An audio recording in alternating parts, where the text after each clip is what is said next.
من يهده الله فلا مضل له ومن يضلل فلا هادي له وأشهد أن لا إله إلا الله وحده لا شريك له وأشهد أن محمدا عبده ورسوله أما بعد فإن خير الحديث كتاب الله وخير الهدي هدي محمد صلى الله عليه وسلم وشر الأمور محدثاتها وكل محدثة بدعة وكل بدعة ضلالة وكل ضلالة في النار.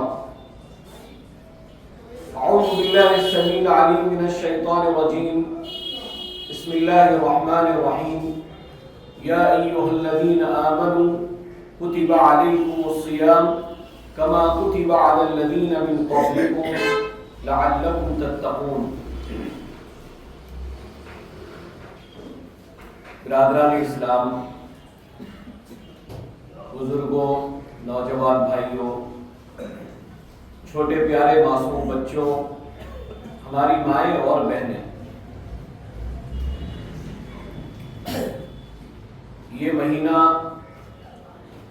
رمضان کا مہینہ انتہائی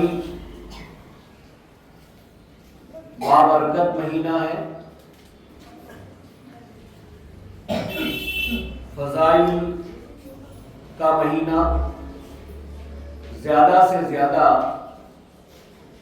نیکیاں حاصل کرنے کا مہینہ ہے. پیارے نبی صلی اللہ علیہ وسلم نے اس مہینے کو مبارک مہینہ کہا. پیارے نبی صلی اللہ علیہ وسلم فرماتے ہیں اتاکم رمضان شہر مبارک، کہ تمہارے پاس رمضان کا مہینہ آیا ہے اور یہ مہینہ مبارک مہینہ ہے، برکتوں والا مہینہ ہے. اللہ تعالیٰ نے اسی مہینے میں قرآن کریم کو نازل فرمایا، قرآن کو نازل کیا. تو اللہ تعالیٰ نے قرآن کے لیے بھی فرمایا کتاب انزلناہ الیک مبارک، کہ ہم نے آپ کی طرف ایک ایسی کتاب نازل کی جو برکتوں والی کتاب ہے، مبارک کتاب. جس رات میں اللہ تعالیٰ نے قرآن کریم کو اتارا اس رات کو ہم لیلۃ القدر بھی کہتے ہیں، قدر کی رات، شب قدر. اسی طریقے سے اس رات کو مبارک رات بھی کہا گیا ہے. اللہ تعالیٰ قرآن کریم میں فرماتا ہے اِنَّا أَنزَلْنَاهُ فِي لَيْلَةٍ مُبَارَكَةٍ، کہ ہم نے قرآن کریم کو ایک مبارک رات میں نازل فرمایا، برکتوں والی رات میں. اسی طریقے سے ہم دیکھتے ہیں کہ پیارے نبی صلی اللہ علیہ وسلم نے جب سحری کا ذکر کیا کہ تم سحری کیا کرو، تو سحری کا کھانا اس کو بھی پیارے نبی صلی اللہ علیہ وسلم نے مبارک کہا، برکتوں والا کہا. پیارے نبی صلی اللہ علیہ وسلم فرماتے ہیں تسحروا فإن فی السحور برکۃ، کہ تم سحری کیا کرو، سحری کھانے میں برکت ہے، سحری میں اللہ نے برکت رکھی ہے. تو اس مہینے میں جو کتاب نازل کی گئی اس کو ہم دیکھتے ہیں کہ اللہ تعالیٰ نے مبارک کہا ہے، برکت کہا ہے. اب یہ کہ یہ جو برکت اور جو مبارک کہا گیا، اس کا اثر ہماری زندگی میں نظر آتا ہے یا نہیں آتا ہے، اس کو دیکھنا چاہیے. عام طور پر ہم مسلمانوں کی زندگی جو 11 مہینے ہیں وہ زندگی ہم دیکھ لیں، اور اس مہینے کی ہماری زندگی اور اس مہینے میں جو کچھ ہم نیکیاں کرتے ہیں اس کو دیکھ لیں تو ہمیں اندازہ لگے گا کہ یہ مہینہ واقعی ہم مسلمانوں کے لیے برکت کا مہینہ ہے.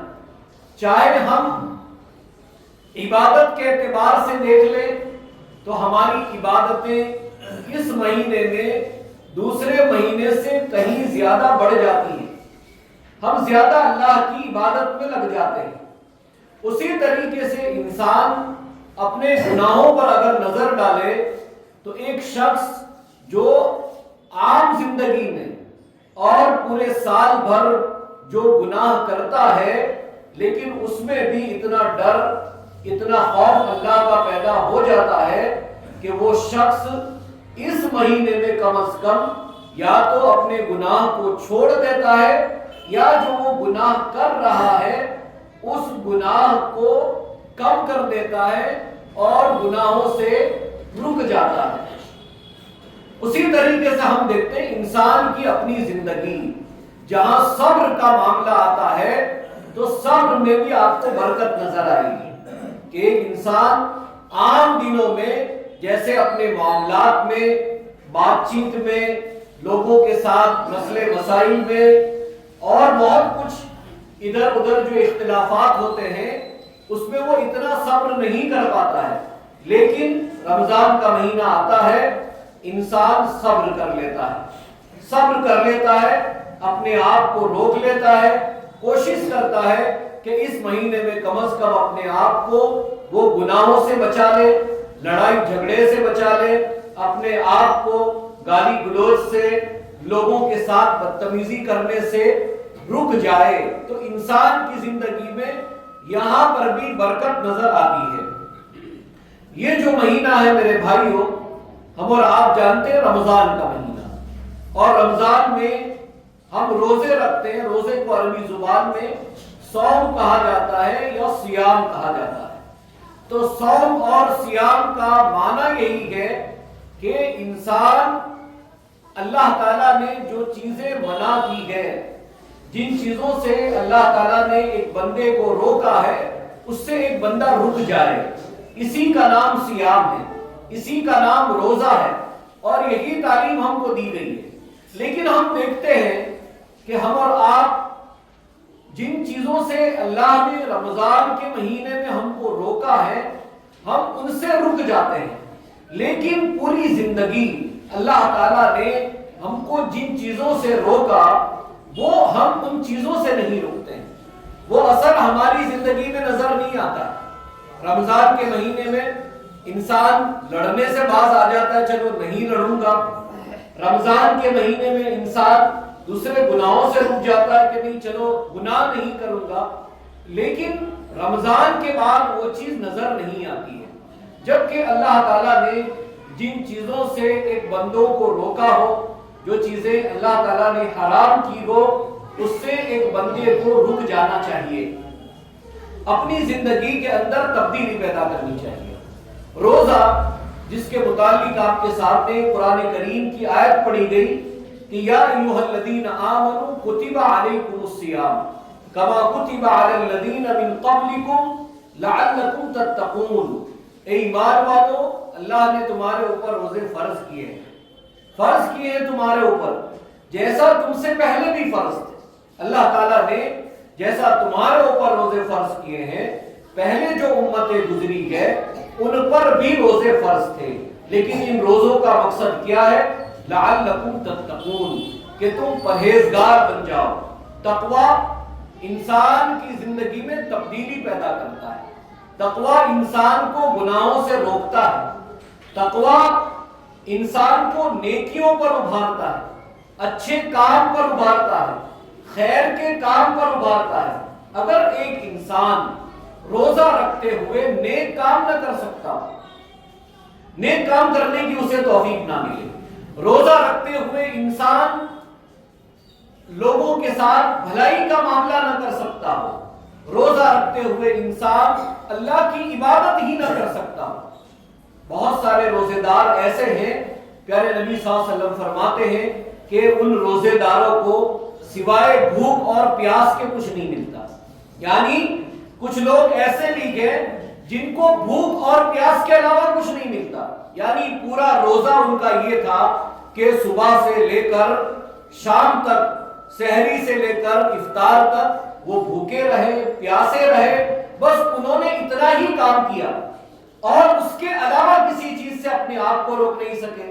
روزہ رکھتے ہوئے اپنے آپ کو جھوٹ سے نہیں روک سکے، روزہ رکھتے ہوئے اپنے آپ کو گناہوں سے نہیں بچا پائے، لڑائی جھگڑے سے نہیں بچا پائے، غیبت چغلی کرنے سے نہیں بچا پائے، ان روزوں کا کیا فائدہ؟ تو انسان کے اوپر روزے کے اثرات ہونے چاہیے۔ اور ایک بات ہمیشہ یاد رکھیں کہ انسان کے جو اعمال ہیں، انسان کی جو نیکیاں ہیں، یہ اللہ تعالیٰ ان کی نیتوں کے اعتبار سے قبول کرتا ہے کہ ہم کس نیت کے ساتھ روزے رکھتے ہیں اور ہماری نیت کیا ہے۔ انسان صرف یہ سوچے کہ بھوکا پیاسا رہ جاؤں گا تاکہ سماج معاشرے میں کوئی یہ نہ کہے کہ یہ آدمی روزہ نہیں رکھتا ہے، اور اس کے علاوہ انسان سب کچھ کرتا ہے، گناہوں سے نہیں رکتا ہے، تو اسے سوچنا چاہیے۔ میرے بھائیوں، رمضان کی فضیلت، روزے کی فضیلت ہمیشہ بیان کی جاتی ہے اور بیان کرنا بھی چاہیے۔ یہ ایک مہینہ ہے کہ جس مہینے میں رمضان سے متعلق مسائل بیان کیے جاتے ہیں۔ اگر ہم اور آپ کو اللہ تعالیٰ نے روزہ رکھنے کی توفیق دی ہے تو پھر ہمیں ان حدیث کو سننا چاہیے کہ جب ہم روزہ رکھتے ہیں تو اللہ کی طرف سے ہمیں کیا انعام مل رہا ہے، کیا انعام مل رہا ہے، کیا اجر و ثواب مل رہا ہے۔ پیارے نبی صلی اللہ علیہ وسلم فرماتے ہیں من ختم لہ بصیام یوم دخل الجنہ۔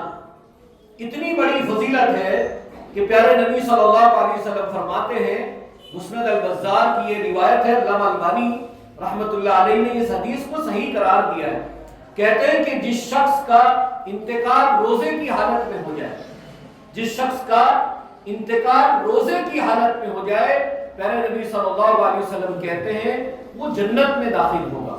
یعنی ایک انسان رمضان کا مہینہ پاتا ہو اور اس مہینے میں وہ روزہ رکھے اور اس کی موت روزے کی حالت میں ہو تو اس کے لیے جنت ہے۔ پیارے نبی صلی اللہ علیہ وسلم فرماتے ہیں یہ عمل اسے جنت میں لے جائے گا۔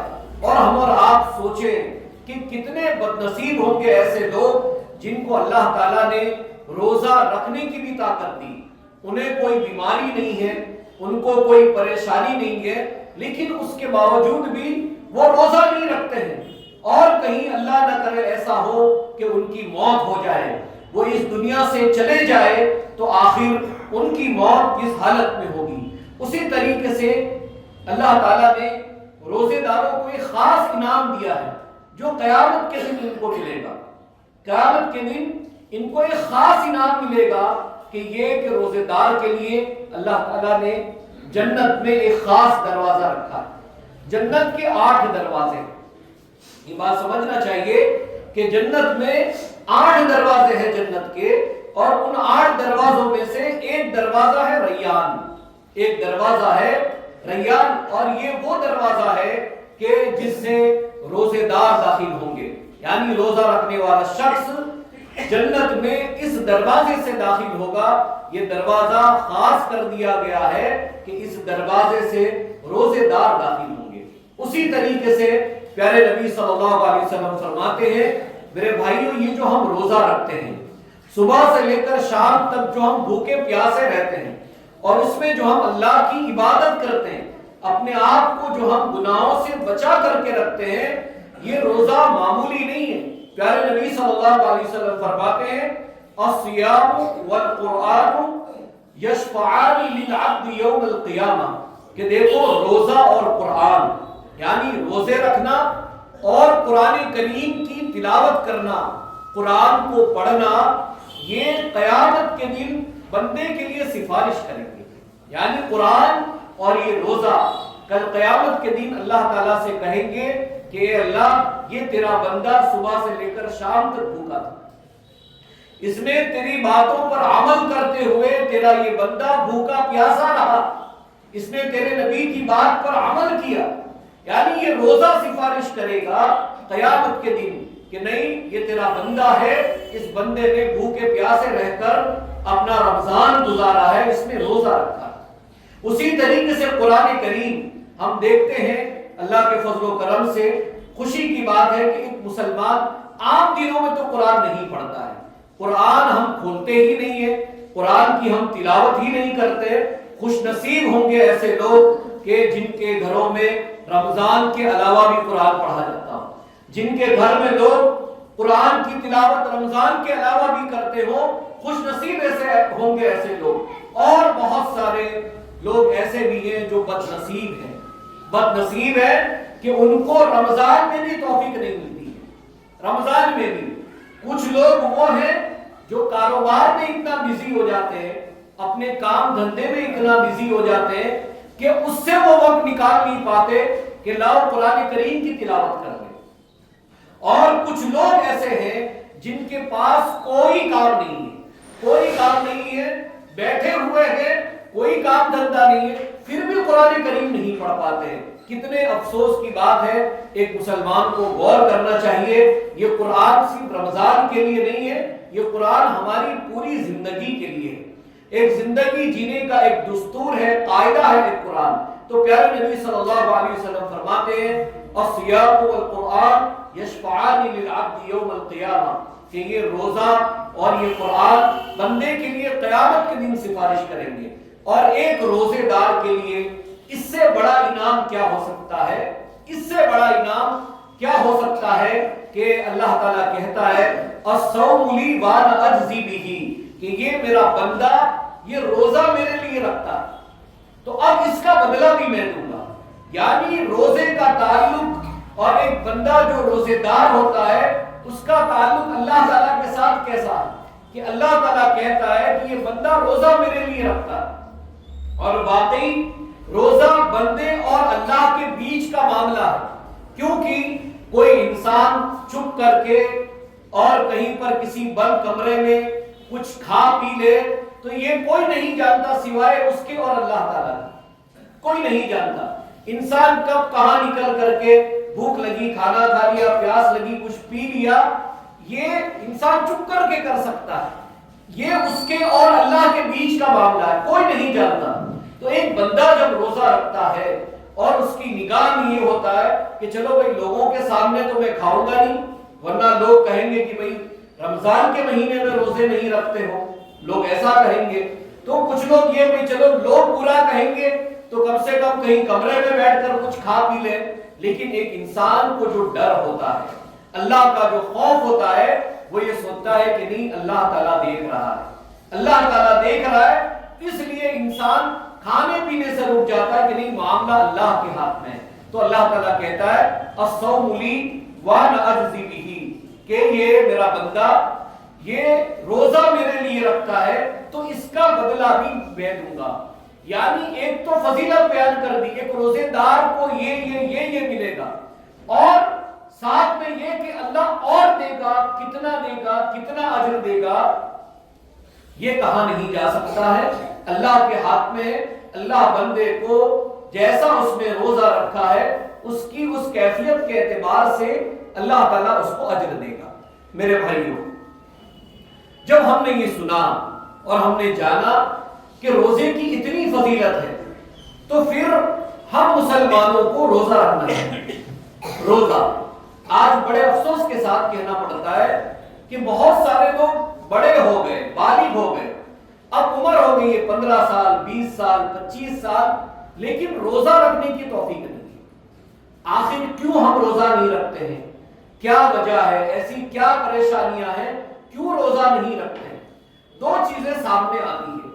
کچھ لوگ تو ایسے ہیں کہ جن کو طاقت ہے، جن کو کوئی بیماری نہیں ہے، وہ روزہ رکھ سکتے ہیں لیکن پھر بھی اللہ کو ناراض کر رہے ہیں، وہ روزہ نہیں رکھتے ہیں۔ دوسرے لوگ وہ ہیں کہ جن کے ساتھ مسئلہ یہ ہے جو سننے میں آتا ہے، کہتے ہیں بچپن سے عادت نہیں ڈالی گئی، بچپن سے گھر میں عادت نہیں ڈالی گئی، سکھایا نہیں، ماں باپ نے بچپن میں روزے رکھوائے نہیں، تو اب جب ہم بڑے ہو گئے ہیں تو اب ہمیں روزہ رکھنے میں تکلیف ہوتی ہے۔ اسی طریقے سے بہت سارے بھائی ایسے بھی گئے جو کہتے ہیں کہ کام کرنے کی وجہ سے بہت سارا لوڈ بڑھ جاتا ہے، کام بہت زیادہ بڑھ جاتا ہے، تو اس وجہ سے ہم روزہ نہیں رکھتے ہیں۔ آئیے صحیح بخاری کی حدیث اور صحیح مسلم کی حدیث سے کچھ اہم باتیں روزے کے متعلق بیان کرنا چاہتا ہوں۔ صحیح بخاری میں کہ حضرت، یہ سننے جیسی بات، حضرت عمر رضی اللہ عنہ کے پاس ایک شرابی کو لایا گیا، شرابی کو، انتہائی زیادہ شراب پیا ہوا تھا. حضرت عمر رضی اللہ عنہ کے پاس جب اس کو لایا گیا تو حضرت عمر رضی اللہ عنہ نے اس سے کہا کہ ارے تیرا برا ہو تیرا کہ تو شراب پی رہا ہے. ارے ہمارے بچے بھی روزہ رکھتے ہیں. یعنی اس کو آہت دلائی, کہا تجھے کچھ شرم ہونی چاہیے, تجھے کچھ احساس ہونا چاہیے کہ تو شراب پی رہا اس مہینے میں اور ہمارے تو بچے بھی روزہ رکھتے ہیں. پھر حضرت عمر رضی اللہ عنہ نے حکم دیا کہ شراب پینے کے اس کو کوڑے مارے جائیں. یعنی اس نے جو شراب پی گئے تو شراب پینے کے بدلے میں اس کو کوڑے مارے جائیں. اسی طریقے سے دیکھیے صحابہ کرام کے بچے کیسے ہوتے تھے. کہتے ہیں کہ صحابہ کرام اپنے چھوٹے بچوں سے, بچے جن پر روزے فرض نہیں ہوئے, جن پر روزے فرض ہو جائے, جو بالغ ہو جائے, ان کو تو روزے رکھنا ہی ہے, لیکن کیسے بچوں کو تیار کرتے تھے صحابہ, اپنے بچوں کو کیسے تیار کرتے تھے, بچپن میں کیسے عادت ڈالتے تھے کہ نہیں ہمارے بچے بھی روزے رکھنے والے بن جائیں, کیسے کرتے تھے. صحیح بخاری کی حدیث ہے کہ صحابہ فرماتے ہیں کہ بچوں سے روزے رکھوائے جاتے تھے یہاں تک کہ فَإِذَا بَكَى أَحَدُكُمْ عَلَى الطَّعَامِ, کہا کہ بچوں سے روزے رکھواتے, اور جب کوئی بچہ کھانے کے لیے روتا, کھانے کے لیے کیا کرتا, روتا, بچہ ہے روزے رکھوا رہے ہیں تو کیسے رکھواتے تھے, کہتے بچوں سے روزہ رکھوایا. اور فَإِذَا بَكَى أَحَدُكُمْ عَلَى الطَّعَامِ, اور بچوں میں سے جب کوئی روتا کہ نہیں اسے بھوک لگ رہی ہے, أَعْطَيْنَاهُ ذَاكَ, تو ہم اس کو وہ دے دیتے. وہ دینے سے کیا مراد ہے, یعنی کہ ان کو کھلونا دے دیا کرتے تھے, کپڑے کے اون کے کھلونے بنائے جاتے تھے. کہتے ہیں بچے جب روتے کہ ان کو اب روزے میں بھوک لگ رہی ہے تو ان کو بہلانے کے لیے کہ بچے روزہ پورا کر لیں, ان کا دماغ ادھر ادھر نہ جائے اور بھوک سے ان کی توجہ ہٹ جائے, تو صحابہ کیا کرتے تھے, ان کو کھلونا دے دیا کرتے تھے, کھلونا دے دیتے تھے کہ تم چپ ہو جاؤ اور یہ کھلونا دے دو. یعنی کھلونا دے کر کے بچوں کو روزے میں لگا دیا جاتا کہ نہیں یہ کھلونا لے لو لیکن روزہ پورا کرو. صحیح مسلم کی اور ایک حدیث ہے جس میں صحابہ فرماتے ہیں اذا سالون الطعام, کہ بچے جب روزہ رکھتے اور روزے کی حالت میں ہم سے کھانا مانگتے, بچے روزہ رکھ رہے ہیں اور روزے کی حالت میں ہم سے جب کھانا مانگتے تھے, اعطیناہم اللعبہ, تو ہم ان کو کھلونا دے دیا کرتے تھے. یعنی بچوں کی ٹریننگ دی جاتی تھی, ان کو ٹرین کیا جاتا تھا, ان میں روزہ رکھنے کی عادت ڈالی جاتی تھی. آج ہم مسلمانوں کو سوچنا چاہیے کہ ہم کیا کر رہے ہیں. بچوں کو ابھی سے عادت نہیں ڈالی جاتی, جو بچے چھوٹے ہیں 6 سال 7 سال, ان کو عادت ڈالیے, بچوں کو اپنے ساتھ سحری میں اٹھائیے. اور یہ کوئی بڑی چیز نہیں ہے. میں نے صبح بھی درس میں کہا کہ اگر اسکول کا ٹائم اگر 5 بجے کر دیا جائے صبح میں, تو ہم بچوں کو صبح 5 بجے بھی اٹھائیں گے اور ان کو سلانے کے لیے ہم یہ بھی کہیں گے کہ بیٹا سو جاؤ, جلدی سے ہم کو اسکول جانا ہے, 5 بجے اٹھ کر جانا ہے. ہم اس پر عمل کرتے ہیں, تو کیوں نہیں ہم رمضان کے مہینے میں اپنے بچوں کو جلدی سلا کر کے اٹھائیے, اٹھا کر کے ان کو سحری کروائیے. اور بچے جتنی طاقت رکھتے ہیں, یہ ایک عادت کا ہے, ایک پریکٹس کا معاملہ ہے کہ ابھی دھیرے دھیرے پتا چلا بچوں نے 10 بجے تک روزہ رکھا, 12 بجے تک, 1 بجے تک, اس سے بچوں میں عادت پیدا ہوگی, روزہ رکھنے کا ایک شوق ہوگا, اور پھر ایک مدت کے بعد یہ بچے روزہ رکھنے لگ جائیں گے. تو روزہ رکھوانا چاہیے. اور بڑے افسوس کے ساتھ میں کہتا ہوں کہ ہمارے وہ بھائی جن کی عمر بڑی ہو گئی ہے, بلکہ وہ خود بچے والے ہو گئے ہیں, ان کی اپنی اولادیں ہیں, اگر وہ روزہ نہیں رکھتے ہیں تو ان کو سوچنا چاہیے یہ اللہ کی بہت بڑی نافرمانی, بہت بڑی نافرمانی ہے, بہت بڑا گناہ ہے کہ اللہ تعالیٰ نے ایک چیز ہمارے اوپر فرض کی اور اس کے باوجود بھی ہم روزہ نہیں رکھتے ہیں. روزہ سے متعلق آپ کے سامنے کچھ مسائل بیان کرنے ہیں. ہر سال بیان کیے جاتے ہیں اور اس میں آپ کو بہت ساری باتیں بتلائی جاتی ہے، لیکن اس کو پھر سے دہرایا جا رہا ہے۔ کچھ روزے کے اہم مسائل ہیں کہ کون کون ایسے لوگ ہیں جن کو روزے میں چھوٹ دی گئی ہے، یا وہ ابھی روزہ نہیں رکھ کے بعد میں رکھ سکتے ہیں، قضا کر سکتے ہیں، یا پھر فدیہ یعنی کہ مسکین کو کھانا کھلا سکتے ہیں۔ سب سے پہلے مسافر کا روزہ، اللہ تعالیٰ قرآن کریم میں فرماتا ہے فَمَنْ كَانَ مِنْكُمْ مَرِيضًا أَوْ عَلَى سَفَرٍ فَعِدَّةٌ مِنْ أَيَّامٍ أُخَرَ۔ ایک ہے مسافر، سفر کرنے والا آدمی، کوئی شخص اگر سفر کرتا ہے تو اس کے لیے اجازت ہے کہ وہ سفر میں روزہ نہ رکھے، لیکن پھر رمضان کے بعد اپنے روزے کی وہ قضا کر لے گا، یعنی اس کو روزہ رکھنا ہوگا۔ سفر کی وجہ سے اسے اجازت دی گئی ہے، چھوٹ دی گئی ہے کہ اگر آپ سفر میں ہیں، آپ کو پریشانی ہوگی تو ٹھیک ہے، آپ ابھی نہ روزہ رکھتے ہوئے رمضان کے بعد اپنے وہ روزے پورا کر لیں۔ اسی طریقے سے معاملہ بیماروں کا ہے۔ بیمار، اب جب بیمار کی بات کرتے ہیں تو بیماری دو طرح کی ہے، دو قسم کے بیمار لوگ ہیں اور دونوں کے مسائل بالکل الگ الگ ہیں۔ ایک ایسا بیمار آدمی جو وقتی طور پر بیمار ہو گیا، یعنی رمضان کا یہ مہینہ آیا اور اس نے کچھ روزے رکھے اور پتا چلا اس کو بخار ہو گیا، ابھی روزہ نہیں رکھ پا رہا ہے، یا اس کو کوئی اور بیماری ہو گئی جس کی وجہ سے وہ روزہ نہیں رکھ پا رہا ہے، لیکن دوائیں لینے کے بعد اس کی یہ بیماری ختم ہو جائے گی اور بعد میں وہ اس روزے کو رکھ لے گا۔ تو ایسی بیماری کہ جو بیماری وقتی طور پر ہے، اس کے بعد وہ ختم ہو جائے گی، تو ایسے لوگ جو روزے ان سے چھوٹ جاتے ہیں رمضان میں، اس کی قضا کو رمضان کے بعد کریں گے، ان کو پورا کر لینا۔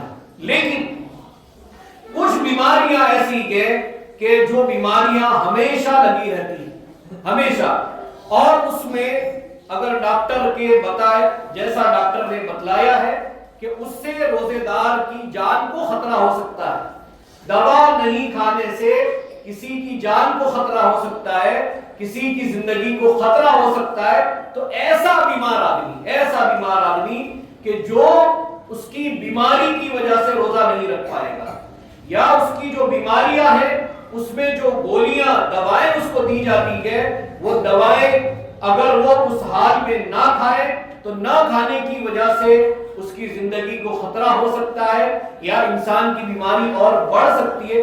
ایسے جو بیمار لوگ ہوتے ہیں کہ جن کی بیماری سے اب شفا کی کوئی امید نہیں ہے کہ آگے یہ اچھے ہوں گے، کنٹینیوز ان کی کچھ بیماریاں ایسی ہے جو چل رہی ہے اور اس بیماری میں اب وہ روزہ رکھنے کی طاقت نہیں رکھتے، تو ایسے لوگوں کو کیا کرنا ہے؟ روزانہ ایک مسکین کو کھانا کھلا دینا ہے، روزانہ ایک مسکین کو کھانا کھلانا۔ اس میں اہل علم کے جو فتاوے ہیں اس میں یہ بات بھی بیان کی گئی ہے کہ اگر روزانہ دونوں ٹائم کھلا دے تو اور بہتر ہے، دو ٹائم کھلا دے تو اور بہتر ہے۔ ایک تو ہوتا ہے ایک مسکین کو آپ ایک وقت کھلائے، ایک ہوتا ہے کہ انسان دونوں وقت کھلا دے، کہ صبح سحری میں بھی کھلا دے رہا ہے اور افطار میں بھی اس کو کھانا کھلا دیتا۔ اگر ایسا کرتے ہیں بہتر ہے، تو روزانہ ایک مسکین کو کھلا دینا۔ اب کیونکہ یہ بیماری ہے، اس بیماری سے نکل نہیں پائیں گے تو اب ان کی کوئی قضا نہیں ہے، لیکن روزانہ وہ مسکین کو کھانا کھلا دے۔ اسی طریقے سے ایسا بھی کر سکتے ہیں کہ 30 مسکینوں کو، 30 جو بیچارے غریب مسکین ہیں، ان کو بلا کر کے ایک ساتھ بھی کھانا کھلا سکتے ہیں۔ جیسے 30 روزے ان کے پورے چھوٹ جائیں گے تو یا تو روزانہ کھلا دیں، یا پھر یہ کہ آپ ہفتے میں 7 آدمیوں کو بلا کر کے کھلا دیں، یا ایسا نہیں کر سکتے تو ایک ہی بار میں 30 مسکینوں کو لا کر آپ کھانا کھلا دیں۔ اور ایسا بھی کر سکتے ہیں کہ کوئی مسکین غریب آدمی ہے، اس کو آپ، ایک ہی آدمی ہے، اس کو ہر روز آپ کھلا دیں۔ اس طریقے سے آپ کا جو روزے کا فدیہ ہے، یہ فدیہ آپ کا مکمل ہو جائے گا۔ اسی طریقے سے بوڑھے آدمی کا روزہ، بڑھاپا 2 طریقے کا ہے۔ ایک انسان وہ ہے جو بڑھاپے کی حالت میں لیکن اس کو ہوش ہے، اس کے پاس صحت ہے، قوت ہے، ایسا بڑا آدمی روزہ رکھ سکتا ہے، روزہ رکھنے کی اس کے اندر ابھی طاقت ہے۔ تو ایسے جو لوگ ہیں ان کو تو روزہ رکھنا ہے، ان کو روزہ رکھنا ہے جن کو اللہ نے صحت دی ہے۔ اور کچھ بڑھاپے میں کچھ بوڑھے ایسے بھی ہوتے ہیں جن کو کوئی ہوش نہیں ہوتا، بہت سارے گھر میں ایسے ہیں کسی کی عمر 80 85 90 کو پہنچ گئی، اب ان کو کوئی ہوش نہیں ہے، انہیں کچھ پتا بھی نہیں ہوتا، کچھ یاد بھی نہیں رہتا ہے، اور نہ ہی ان کے بدن میں اتنی طاقت ہوتی ہے کہ وہ پورے دن بھر بھوکے رہ کر روزہ رکھ لے۔ تو ایسے بوڑھے آدمی کی طرف سے بھی کیا ہے، روزانہ ایک مسکین کو کھانا کھلا دینا ہے، ایک مسکین کو روزانہ کھانا کھلانا ہے، اسی طریقے سے پورے رمضان میں اس کا فدیہ دینا۔ اس کے بعد مسئلہ آتا ہے حیض اور نفاس کا۔ حیض یعنی وہ عورتیں جن کو منتھلی پیریڈ آتا ہے، ان عورتوں کے لیے یہی ہے کہ جب حیض آتا ہے تو روزے سے رک جانا ہے، بعد میں قضا کرے گی۔ اسی طریقے سے نفاس، نفاس کا کیا ہے، نفاس کا خون، یعنی جب ڈیلیوری ہوتی ہے اس کے بعد خون جو ہے ان کو کئی دنوں تک جاری رہتا ہے، کبھی ایک مہینہ کبھی کچھ اور۔ تو یہ جو حالت ہوتی، اگر رمضان میں یہ معاملہ ہو جائے تو ایسی عورتوں کے لیے بھی یہ ہے کہ ایسی عورتیں بعد میں اپنا روزہ رکھے گی، یعنی روزے کی قضا کرے گی، لیکن اس حال میں وہ روزہ نہیں رکھ سکتی ہے۔ اس کے بعد دو اہم مسئلے ہیں، وہ بھی خواتین سے تعلق رکھتے ہیں۔ ایک ہے حاملہ عورت، حاملہ یعنی وہ عورت جو پریگننٹ ہے، وہ عورت جو پریگننٹ ہے، اس کے یہاں بچے یا بچی کی امید ہے کہ اس کی پیدائش ہو سکتی ہے۔ اب ایسی جو بہنیں ہیں ان کے سامنے دو کنڈیشن ہیں، دو کنڈیشن ہے۔ ایک یہ کہ وہ جس حالت میں ہے اگر وہ روزہ رکھتی ہے اور پیٹ میں جو بچہ ہے اگر اس پر کوئی اثر نہیں پڑے گا، یعنی اس کی جان کو کوئی خطرہ نہیں ہے اور اس کو روزہ رکھنے میں بھی کوئی تکلیف نہیں ہو رہی ہے، تو پھر وہ روزہ رکھ لے، اجازت ہے اس کے لیے، وہ روزہ رکھ لے۔ لیکن اگر اس کے روزہ رکھنے سے بچہ ہے اس پر اثر پڑ سکتا ہے، اس کی جان پر بھی اثر پڑ سکتا ہے اور خود اس کو بھی تکلیف ہو سکتی ہے، تو ایسی بہنوں کا بھی حکم یہ ہے کہ وہ ایک مسکین کو کھانا کھلا دے گی۔ یہ اختلافی مسئلہ ہے، مسئلے میں اختلاف یہ ہے کہ بہت دفعہ یہ کہا جاتا ہے کہ حاملہ عورت جو ہے وہ بعد میں روزہ جو ہے وہ رکھے گی، لیکن صحیح حدیث کے مطابق یہ ہے کہ ابن عمر یعنی حضرت عمر رضی اللہ عنہ کے لڑکے جو عبداللہ بن عمر تھے، ان کی بیوی بھی حاملہ تھی، یعنی پیٹ سے تھی، ان کے یہاں بھی خوشخبری کا معاملہ تھا، تو انہوں نے اپنی بیوی کو یہی حکم دیا کہ وہ روزہ نہ رکھے اور روزہ نہ رکھ کر کے اس کے بدلے میں مسکین کو کھلا دے۔ تو یہ حکم ہے حاملہ جو عورت ہوتی ہے اس کے لیے یہ مسئلہ ہے، جو پریگننٹ ہو کہ وہ ان کے حمل کو پیٹ میں جو بچہ ہے اس کو تکلیف ہو سکتی ہے، تو اس کا کام یہ ہے کہ ایک مسکین کو کھلا دے اور بعد میں اس پر قضا نہیں ہے۔ اسی طریقے سے مرضعہ کہتے ہیں دودھ پلانے والی عورت، اس پر بھی کنڈیشن کے اوپر دیکھا جائے گا کہ بچوں کو دودھ پلانے سے روزے کی حالت میں اگر کوئی تکلیف نہ ہو تو پھر ان کو اپنا روزہ رکھ لینا چاہیے، اور اگر ایسا نہیں ہے تو اس میں اہل علم یہی کہتے ہیں کہ پھر وہ ایک مسکین کو کھانا کھلا دے گی۔ یہ رمضان سے متعلق چند اہم باتیں تھی، چند اہم مسائل تھے جو آپ کے سامنے بیان کیے گئے۔ ایک مسلمان کو ان کے اوپر غور کرنا چاہیے۔ اور رمضان کے مہینے میں ایک بڑا کام اور ایک بڑی نیکی جس کا تعلق ہے رمضان میں، وہ ہے تراویح کے ساتھ۔ تراویح، پیارے نبی صلی اللہ علیہ وسلم فرماتے ہیں، صحیح بخاری کی حدیث ہے، من قام رمضان ایمانا واحتسابا غفر له ما تقدم من ذنبه، کہ جو شخص رمضان میں قیام کرتا ہے ایمان کی حالت میں، یعنی اس تراویح کی تصدیق کرنا، ماننا تراویح کو، ایمان کی حالت میں جو شخص تراویح پڑھتا ہے احتسابا، ثواب کی امید سے، ثواب کی امید سے کہ یہ تراویح پڑھوں گا اس پر اللہ تعالیٰ نے ثواب رکھا ہے، اس کو پڑھنے سے مجھے نیکی ملے گی، اللہ کی طرف سے مجھے اجر ملے گا۔ کہا جو ایسے روزہ رکھتا ہے اس کے پچھلے گناہ معاف کر دیے جاتے ہیں، غفر له ما تقدم من ذنبه۔ اور اب ایک طرف تو یہ فضیلت ہے کہ گناہ معاف ہو رہے ہیں، دوسری طرف ہم اور آپ دیکھیں کہ ہماری تراویحوں کی کیا حالت ہے۔ یقیناً تراویح فرض نہیں، ہم نہیں کہتے تراویح فرض ہے، لیکن یہ ایک نیکی کمانے کا ذریعہ ہے، نیکی میں آگے بڑھنے کا ذریعہ ہے۔ اللہ تعالیٰ توفیق دے تو انسان کو تراویح پڑھنی چاہیے، اس کا اہتمام کرنا چاہیے، اور ظاہر سی بات ہے کہ جماعت کے ساتھ چاہے فرض نماز ہو یا جماعت کے ساتھ چاہے نفلی نماز ہو، جو پڑھنے کا ثواب ہے وہ اکیلے پڑھنے جیسا نہیں ہے۔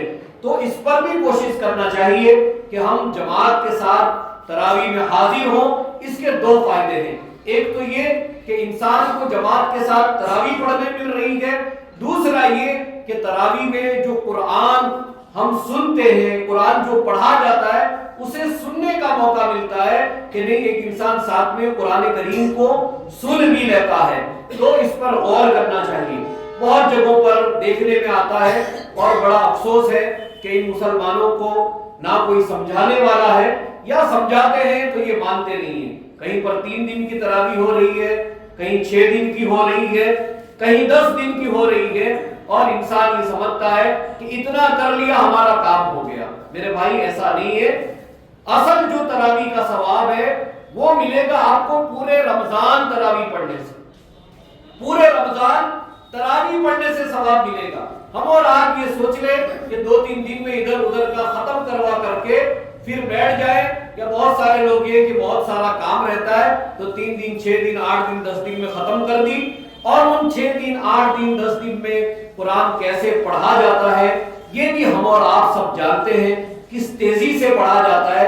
تیزی کے ساتھ قرآن کو پڑھنا، اسپیڈ کے ساتھ قرآن کو پڑھنا، یہ بھی قرآن کی ایک توہین ہے، توہین کہ قرآن ایسے پڑھے کہ نہ پڑھنے والا سمجھ رہا ہے، نہ پیچھے جو بیچارے سن رہے ہیں انہیں بھی سمجھ میں نہیں آتا، صرف یعلمون تعلمون پتا چلا۔ آیت جہاں ختم ہوتی ہے وہی پتا چلتا ہے کہ یہ آیت ختم ہوئی ہے، اس کے علاوہ کچھ پتا نہیں چلتا ہے۔ یہ قرآن کے ساتھ کھلواڑ ہے، یہ قرآن کی توہین ہے۔ ایک مسلمان کو جہاں کہیں بھی آرام سے تراویح ہوتی ہو، برابر قرآن پڑھا جاتا ہو، ویسا قرآن ان کو وہاں جا کر سننا چاہیے۔ تو تراویح ایک عظیم عبادت ہے، اس عبادت کو بھی ہم انجام دیں، اس سے ہمارے جو پچھلے گناہ اللہ تعالیٰ معاف فرمائے گا۔ اللہ تعالیٰ سے دعا ہے اللہ تعالیٰ جو بھی بیمار ہیں ان کی بیماریوں کو دور فرمائے، جو پریشان ہیں اللہ تعالیٰ ان کی پریشانیوں کو دور فرمائے۔ پورے دنیا بھر میں ہمارے جتنے بھی بھائی ہیں اللہ تعالیٰ سب کی حفاظت فرمائے، ہر قسم کی پریشانی مشکلات سے اللہ تعالیٰ بچائے، اور اس ماہ میں زیادہ سے زیادہ اللہ کی عبادت کرنے کی توفیق عطا فرمائے۔ جب تک زندہ رکھیں، ایمان کے ساتھ زندہ رکھیں، اور ہمارا خاتمہ بھی ایمان کی حالت میں ہو۔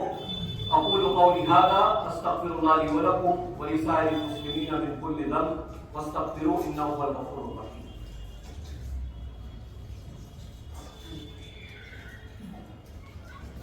الحمدللہ والصلاة والسلام علی رسول اللہ، اما بعد۔ اعوذ باللہ السمیع العلیم من الشیطان الرجیم، بسم اللہ الرحمن الرحیم۔